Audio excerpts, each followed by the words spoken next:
Meet the Flintstones, the modern Stone Age family. We laughed at Fred's temper, Barney's laugh, Wilma's sharp comebacks, and Dino's bark.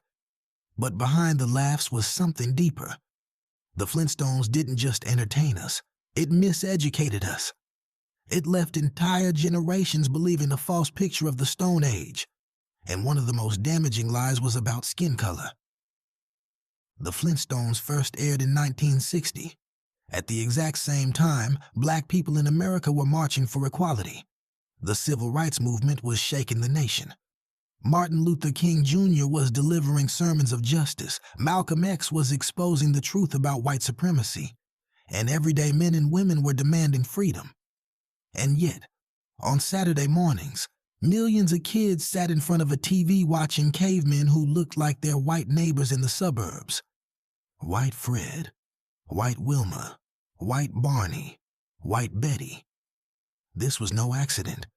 This was part of a bigger pattern, a colonial script that erased blackness from every corner of history. Colonial powers had always controlled the narrative. They told the world Africa was dark, primitive, backwards. They taught children that black people entered history through slavery, as property, not as creators. So when it came to the Stone Age, cartoons and textbooks alike carried the same message. The cavemen were white, the inventors were white, the builders were white. Blackness was erased. The Flintstones was funny, but it also fit perfectly into this colonial lie. Here's the reality. For over 95% of human history, all humans had dark skin. That wasn't a side note. It was essential for survival. Our ancestors lived in Africa under intense sun. Melanin was their shield.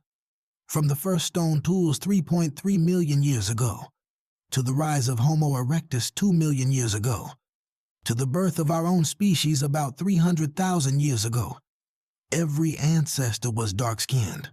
Light skin didn't appear until very recently.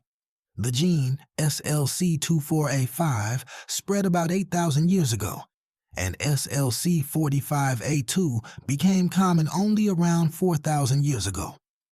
That means the very image the Flintstones drilled into our heads, pale cavemen bowling, grilling ribs, and going to their office, is not just silly, it's biologically impossible. And here's the truth the world needs to face. There were no white people for almost the entire Stone Age. For over 90% of human history, every man, woman, and child on this planet carried dark skin. Light skin didn't appear until the very end, just a few thousand years ago. That means the image of pale cavemen, the picture burned into our minds by cartoons and colonial textbooks, is pure fiction. The first humans, the first tool makers, the first artists, the first scientists, they were black. Humanity itself was born in black skin, and that's the story the world was never meant to know. Now, you might say, it's just a cartoon. Who cares?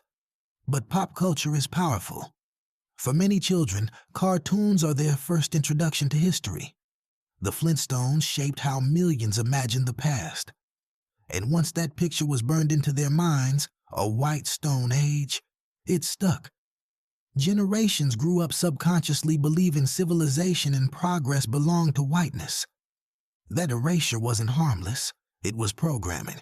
And then came Gazoo, the little green alien. He appeared in the later seasons, floating around calling Fred and Barney dum-dums. To a child, he was just comic relief. But symbolically, he mattered.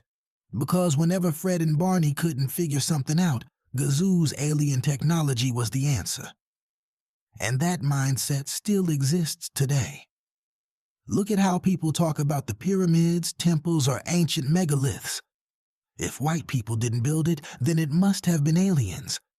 If Fred and Barney didn't invent it, then Gazoo did.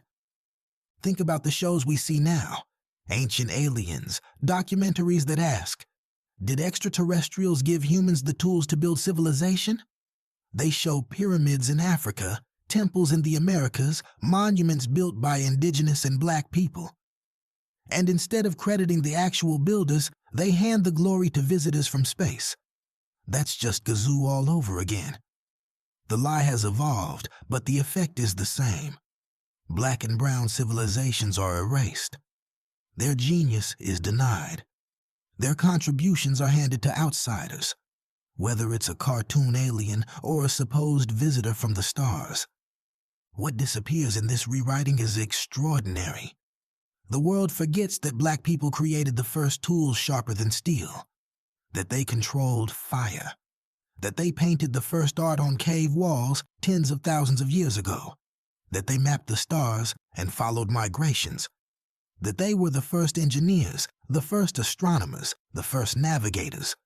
All of that brilliance is dismissed as too advanced for them, so it must have been aliens, or a Gazoo.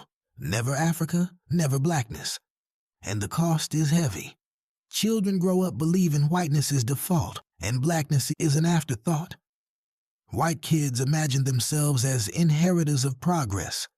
Black kids are left with the opposite, seeing themselves erased from humanity's origin story. That shapes self-worth. That shapes prejudice. That shapes racism itself. This is why the Flintstones matters. Because even in the form of a joke, the whitewashed Stone Age carried real consequences. Remember, this was the 1960s. The very decade when black people demanded equality, Hollywood gave us a Stone Age with no blackness at all. That's not coincidence. That's culture reinforcing power.